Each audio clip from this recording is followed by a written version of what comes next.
Most people don't fail because they're not smart enough. They fail because they let fear talk them out of the one decision that could change everything.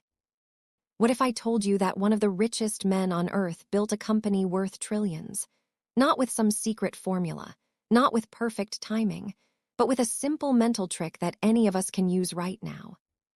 Today, I'm going to tell you the true story of Jeff Bezos and the exact piece of advice he used when he was just a regular guy with a crazy idea.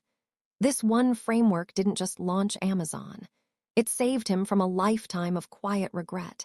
And by the end of this video, it might just save you too. Let's go back to 1994.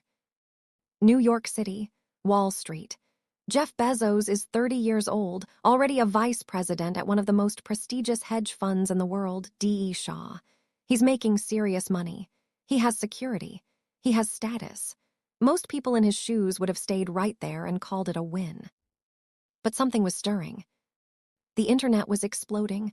Web usage was growing at 2,300% a year. Bezos saw it clear as day. This wasn't a fad.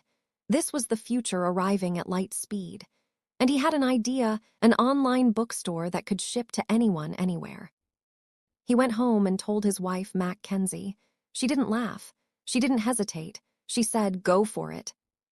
But the real moment of truth came when he had to tell his boss. The conversation was short. His boss listened, nodded, and gave him the wise, careful advice every responsible person hears. Think about it for a couple of days. This is risky. Jeff did think about it. For 48 hours, he wrestled with the decision. He paced his apartment. He stared out at the Manhattan skyline. And then he did something most people never do. He fast-forwarded his life. He invented what he later called the regret minimization framework. Here's exactly how he described it. Project yourself forward to age 80. Look back on your life and ask, what will I regret? He closed his eyes and pictured two versions of himself at 80. Version 1, the safe version. He stayed at the hedge fund, climbed the ladder, made good money, retired comfortably. But deep down, he would always wonder, what if I had jumped on the internet when it was just getting started? What if I had at least tried? That question would haunt him. Version 2, the risky version. He quits the safe job, starts the online bookstore, and it fails spectacularly. He loses the money, looks foolish, has to start over. But at 80, that older Jeff looks back and says, "At least I tried. At least I didn't let fear steal the shot." The answer hit him like lightning. Failing would sting for a while, but not trying would sting for the rest of his life. So he walked into the office and quit.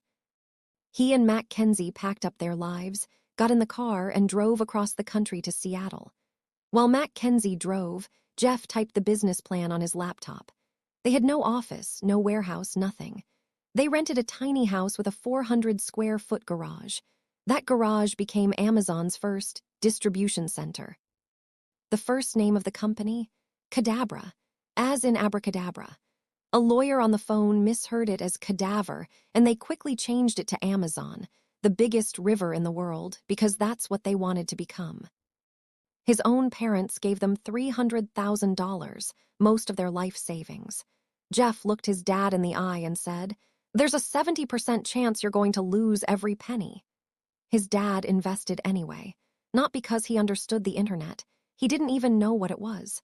He invested because he believed in his son. The early days were brutal. They packed books on their hands and knees. The first customer order came in, then 10, then hundreds.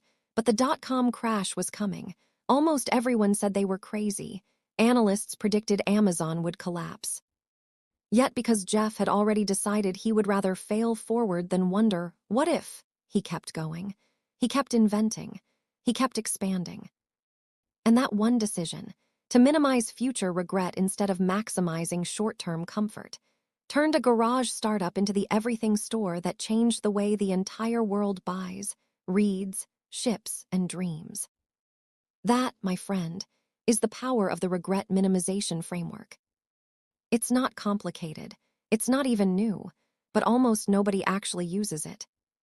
Here, how you can start using it today in your own life.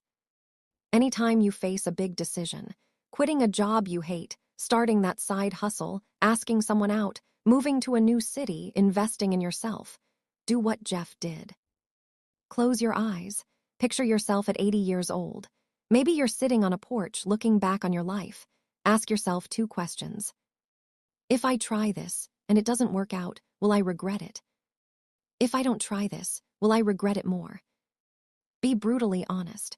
The second question is the one that usually breaks the tie. Most of us are wired to avoid pain right now, but your 80-year-old self doesn't care about temporary discomfort. That older version of you only cares about one thing. Did I live fully, or did I play it safe? This framework doesn't guarantee success. What it guarantees is that you won't die with your music still inside you. When I first heard Jeff tell this story in his own words, it stopped me cold. I was stuck in a job that paid well but drained my soul.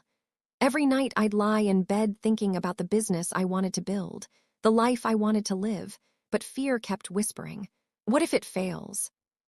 Then I did the exercise. I pictured myself at 80, and the thought of never even trying hurt way more than the thought of failing. So I quit. I started small. I fell down. I got back up. And today I'm doing work I actually love. That single mental shift changed my entire trajectory. It can change yours too. So here's my challenge to you right now. Think of one thing you've been putting off, one dream you've been afraid to chase. Pull out your phone, open the Notes app, and write down what your 80-year-old self would say about it. Be honest. Then take one small step this week, today if you can. Because the biggest risk in life isn't failing. It's waking up one day and realizing you never even tried. If this story lit a fire in you, do me a favor. Hit that subscribe button and turn on notifications. Every week I bring you more true stories from the world's most successful people. Stories about mindset, courage, and the decisions that separate ordinary lives from extraordinary ones. Drop a comment below with the one decision your future self is begging you to make. I read every single one. You've got one life. Don't let regret be the loudest voice in it. Now go make your 80-year-old self proud. I'll see you in the next one.